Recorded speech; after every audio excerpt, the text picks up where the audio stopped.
passar o livro aqui ao meu amigo para eu poder dar uma rápida pincelada do histórico dessa devoção aqui, que muitos vêm de fora, obviamente tem comprado um vinho, não sabem como é que é.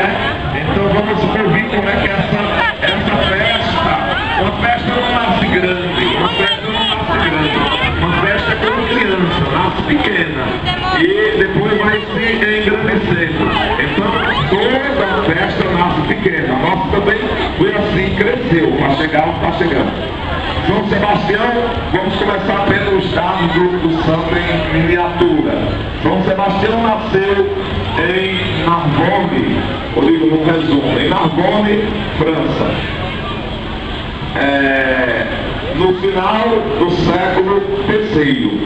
E desde muito cedo seus pais se mudaram para Milão, onde ele cresceu e foi educado. Seguindo o exemplo materno desde criança, São Sebastião sempre se mostrou forte e piedoso na fé. Olha, senhores pais, senhoras mães de família, a importância do exemplo na vida dos filhos, na vida da família.